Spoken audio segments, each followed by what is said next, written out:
It began with a signature nothing more than ink on paper, but it carried the force of a storm. William read the document carefully, knowing it wasn't just a message, it was a declaration.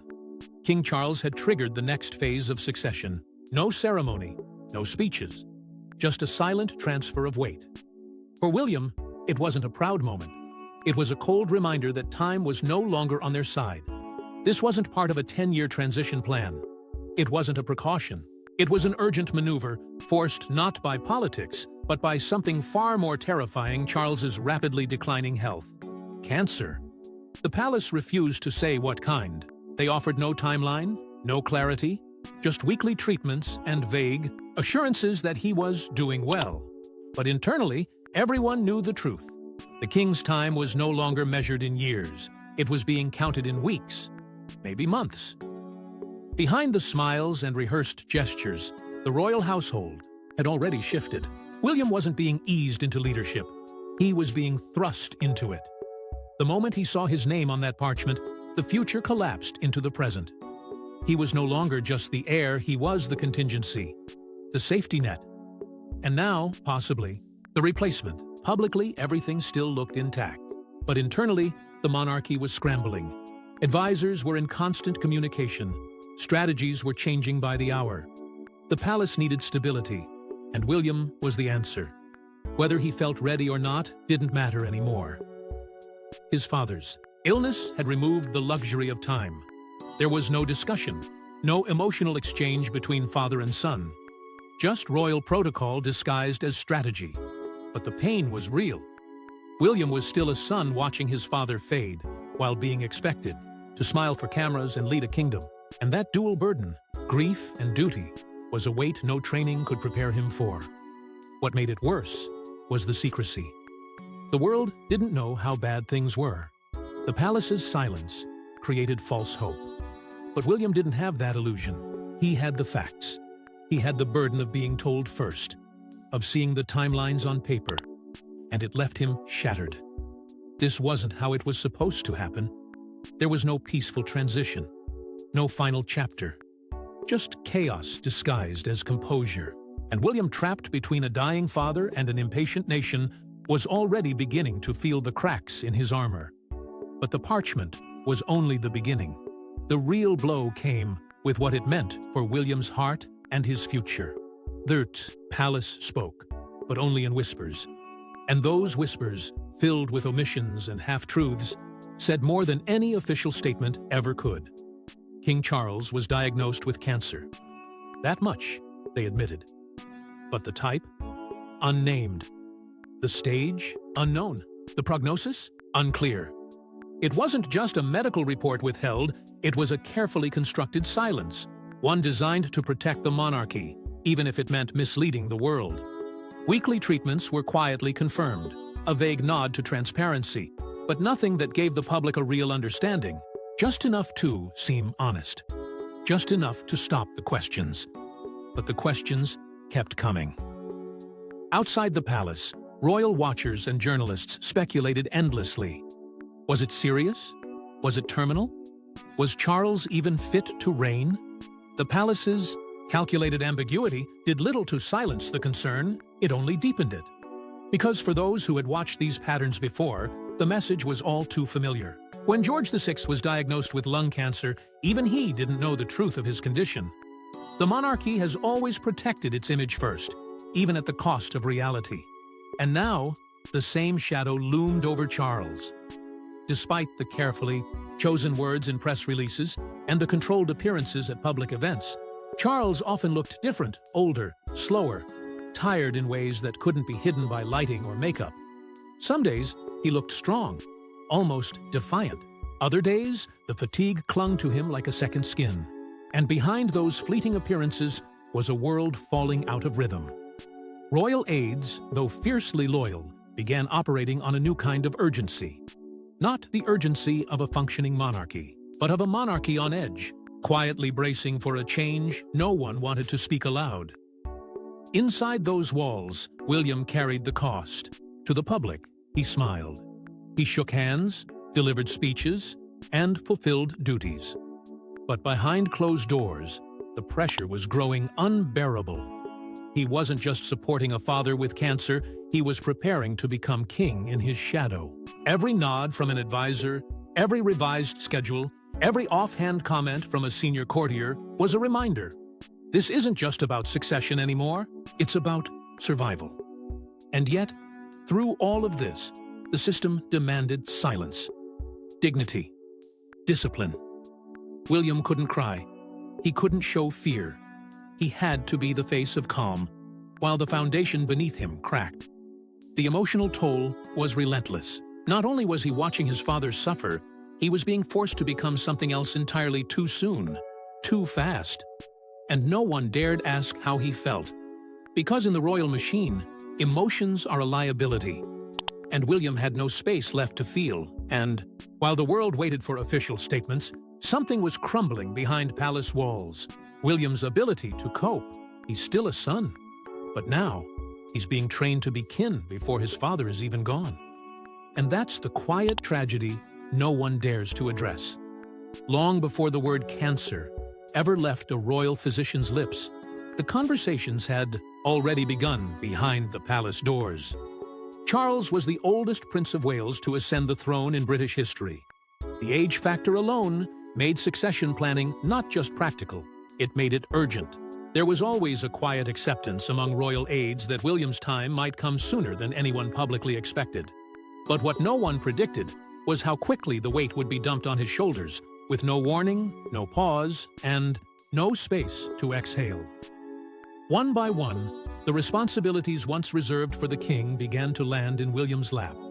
Meetings with diplomats, oversight of key state functions, representing the monarchy at international events. To the public, it looked like maturity. To the insiders, it was a contingency plan being executed in real time. And behind it all was a ticking clock, a monarch battling illness, and a kingdom that could not afford to appear vulnerable. Royal expert Tom Quinn confirmed what many already feared.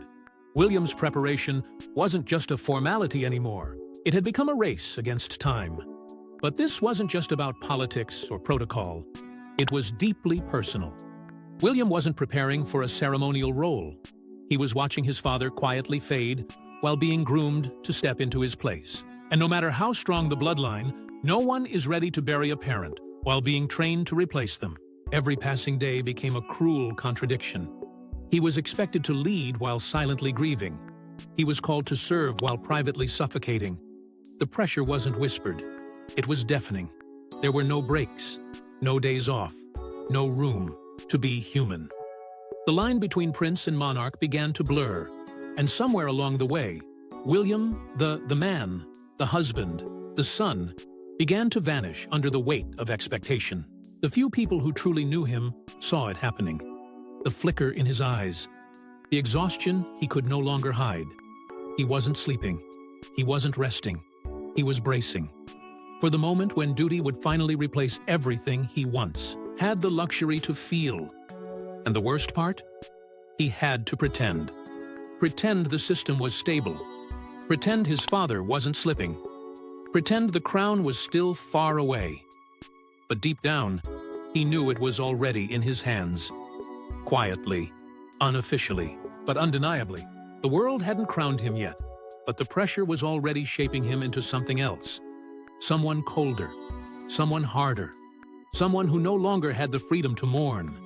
But no amount of royal training could prepare him for the betrayal that would shatter what was left of his trust. Not all wounds come from enemies, some come from family. And for Prince William, the deepest cut didn't come from politicians or palace outsiders, it came from his own brother. The bond that once symbolized a new, modern face of royalty now stands shattered, perhaps beyond repair. As the walls of Buckingham Palace echoed with uncertainty over King Charles's health, William found himself consumed not just by grief and preparation, but by betrayal. And not the kind the public reads in headlines. This was betrayal of blood, of legacy, of trust. Behind the scenes, William's anger had been building. Quietly at first, then steadily, until it became impossible to hide. He wasn't just disappointed, he was livid. Reports began to emerge that Once king, William would move swiftly to strip Harry and Meghan of their HRH titles. And this wasn't out of pettiness or revenge. It was, to William, a necessary correction. A stand against what he saw as a deliberate exploitation of everything the monarchy stands for. To him, his brother had weaponized their shared legacy for personal gain, turning private pain into public profit. Books, interviews, series deals, accusations, all while still clinging to the prestige the titles offered. For William, it was a disgrace. And worse, it was unforgivable. This wasn't just about royal etiquette or the rules of title inheritance. This was about principle, about loyalty. William saw the institution as fragile, vulnerable in ways the public didn't understand. And while he fought to hold it together under the crushing weight of a sick father and a crumbling future, he watched Harry and Meghan light match after match, burning bridges that had taken generations to build. The monarchy wasn't perfect. William knew that better than anyone. But to him, it was sacred. And watching his brother walk away, only to turn around and attack from afar, felt like a betrayal no apology could ever mend. The heartbreak was not political. It was personal. This was the same brother he'd once confided in, grieved with, celebrated beside. Now, that closeness was gone, replaced with silence, distance, and headlines that cut deeper than any dagger. William carried the burden of the future alone, while the ghost of a broken bond haunted every decision he made. Stripping the titles in his mind wasn't an act of cruelty. It was an act of cleansing, a way to draw a line in the sand, to protect what was left. And still, the weight pressed down on him. Because beneath the fury was sorrow, a sadness that this was what their story had become.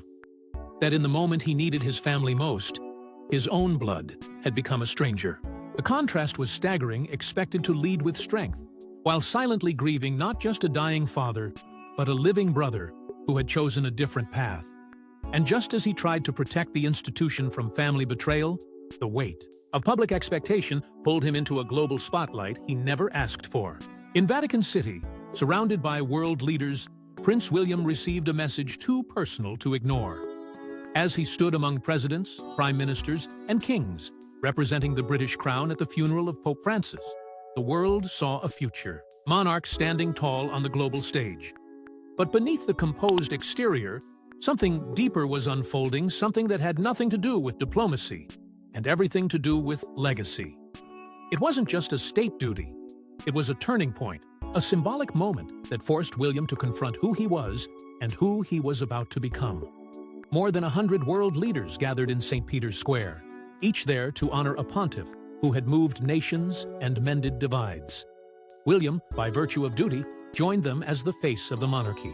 Yet unlike them, he wasn't just saying goodbye to a global religious figure, he was stepping into a spotlight designed for a king.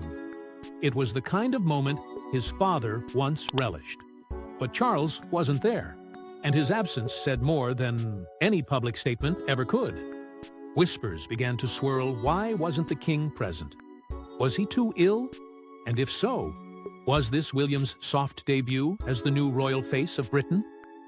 But the moment carried more than political weight. It struck something personal. As William stood in silent reflection, he wasn't just paying tribute. He was wrestling with questions no one had dared ask aloud. The monarchy has long used religion as both shield and symbol. His father, King Charles, is openly spiritual, deeply invested in interfaith dialogues, passionate about Christian identity, and often outspoken about matters of faith. But William, he's remained silent, apolitical, uninvolved. And in that silence, there was always ambiguity. Was he indifferent, detached, or simply unsure? Royal commentators seized the moment. Some described it as a spiritual reckoning. Others called it a wake-up call. Because for a man soon to become king, not just of a country, but of the Church of England, the absence of a clear religious identity suddenly became glaring. It was no longer a personal choice. It was now a matter of national symbolism. And William, caught between tradition and his own uncertainty, now had to face that reality. Standing in the Vatican, where history drips from every brick, the symbolism wasn't lost on him. This wasn't just a funeral. It was a mirror. Publicly, he maintained, the royal script, somber, stoic, controlled. But privately, the pressure mounted, the realization that the world was watching him not just as a prince, but as a king in waiting, stripped away the last layer of emotional distance he had left. Because legacy isn't inherited in silence, it's forged in public moments like these. And though the cameras captured a calm face, they missed the storm behind his eyes. But while the world watched William stand tall in Rome, few knew the crushing grief he was hiding back in Windsor. This wasn't just about losing a father. It was about losing the man who kept the monarchy's walls from crumbling. For all their differences, William had always drawn strength from Charles's presence. Not always in words, not always in warmth, but in stability. Charles was the weight that kept the crown grounded, the figure who absorbed the blows, shielded the legacy, and bore the scrutiny that William now found himself inheriting without a shield, without a choice. And with every passing day, as Charles faded from the stage, the realization hit harder. William wasn't just preparing for the throne, he was being abandoned to it. Their relationship had never been simple. Years of emotional distance, conflicting philosophies, and a royal upbringing that prioritized duty over affection had created an invisible wall between them. But, despite that, there was always a shared understanding, an unspoken pact of responsibility. Now, that fragile connection was unraveling. And as Charles's voice grew quieter, the silence it left behind became deafening. It wasn't just about illness anymore. It was about erasure. The slow vanishing of the only man who understood the pressure, the eyes, the impossible expectations. William wasn't losing a mentor. He was losing the only remaining witness to his transformation. And that was the true catastrophic loss. Not the physical decline of a monarch, but the collapse of the emotional scaffolding that held William up. With Charles stepping back, even unofficially, William was left standing in a hollowed institution, one that demanded everything from him and gave nothing in return. The traditions were still there, the staff still bowed, the schedules were still filled, but the heartbeat of the monarchy, the calm, aging presence of a king who knew how to carry the crown, was slipping away. And William, no matter how composed he appeared, was unraveling beneath the surface. Those closest to him began to see the toll. Royal aides described him as drained, his energy thinning like a candle burning from both ends. Behind the public engagements and rehearsed speeches, there were moments of disconnection, missed briefings, delayed responses, quiet stares that lingered longer than usual. It was more than stress. It was the weight of grief he wasn't allowed to process. Because in the monarchy, grief doesn't get a schedule. Pain doesn't make it to the calendar. And rest is a concept reserved for others. William kept moving, not because he wanted to, but because he had to. He became the face of a crumbling facade, upholding the illusion of strength while silently falling apart. Each day felt like survival. Each decision, a test. And as the walls of the palace echoed with ancient rituals, the man now expected to embody them was fighting to hold on to himself. But grief has no place in royal schedules. And William was about to face one more test this time, from within the palace walls. While William mourned, the palace fractured betrayals brewing under its gilded roof. The public saw poise, procession, and pageantry. But inside the walls of Windsor, and behind the heavy doors of Buckingham, something much darker was festering. Grief had stripped the monarchy bare, and now the vultures circled. Prince Andrew, long disgraced and sidelined, saw a narrow window of opportunity. With King Charles growing weaker, Andrew fought desperately to retain his place at the royal lodge. Not out of love, not out of service, but out of strategy.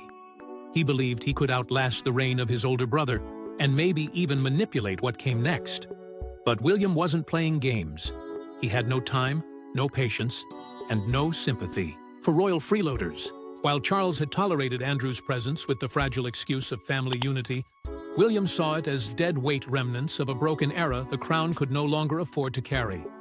And in the silence of his grief, a decision was forming. Andrew's pleas, demands, and desperate attempts to delay his eviction found no traction. For William, they were not priorities. They were distractions.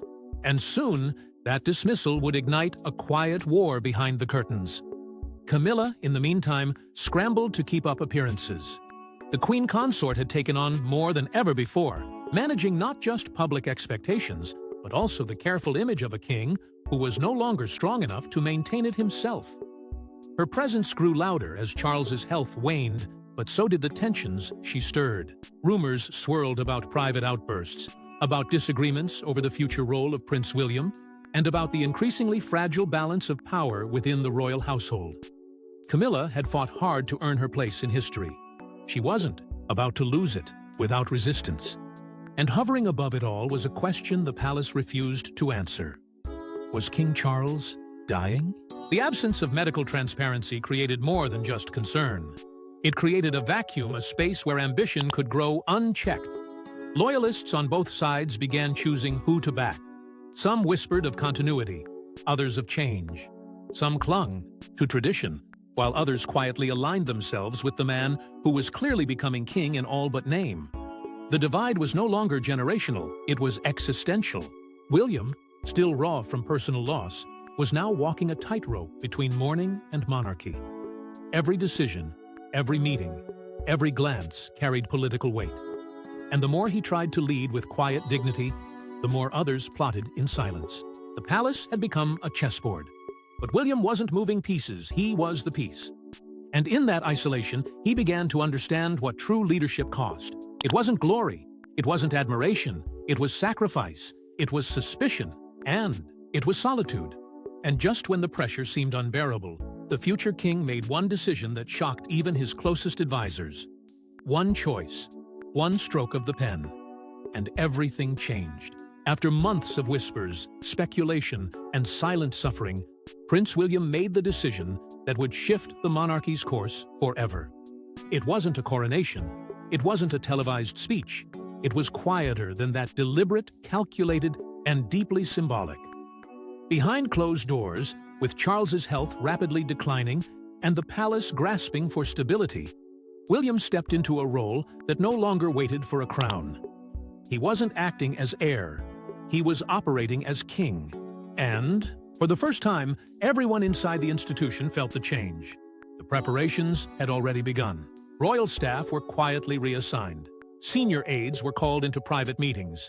William had started reviewing the coronation protocols, not to rush the event, but to ensure nothing would be left to chaos when the inevitable finally arrived. It was no longer about planning for someday. It was about protecting the monarchy from crumbling before the world's eyes. Every move he made now echoed the responsibilities of a sovereign. The difference? He carried it all while his father still lived. But Charles was no longer present in the way that mattered. The crown, though technically untouched, had shifted. Then came the final, irreversible act. William moved forward with his long-delayed plan to remove the HRH titles from Prince Harry and Meghan Markle. What had started as an emotional wound had become a legal and political stand. By severing their royal styling, William wasn't just drawing a line, he was establishing a reign defined by clarity, not sentiment. The decision didn't require approval anymore. It was his to make.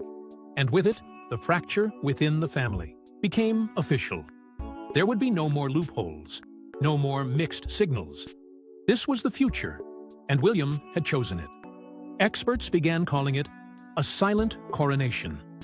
The king was still alive, yes, but the authority, the decisions, the voice, the power had shifted completely. Publicly, William still referred to his father with deference. But within the palace, the hierarchy had changed. Aides looked to him. World leaders called him directly. Even long-serving members of the royal household began referring to the next chapter, as if it were already underway. The image of Charles as a reigning monarch had become ceremonial. It was William now guiding the institution through storm after storm. And somewhere in the middle of that transformation, William found himself alone at his desk. Papers in front of him, 1,000 voices around him. But the silence inside was louder than ever. The weight wasn't just on his shoulders, it was inside his chest. Heavy. Real. Final. He wasn't just filling in temporarily. He had crossed a line he could never come back from. He was no longer just the son of a king. He had become the king in waiting, in all but name. And with each passing day, as the king fades quietly into history, the prince once destined to wait is already leading a kingdom on the edge. Thanks for watching. Don't forget to like and subscribe, and we will see you in the next one.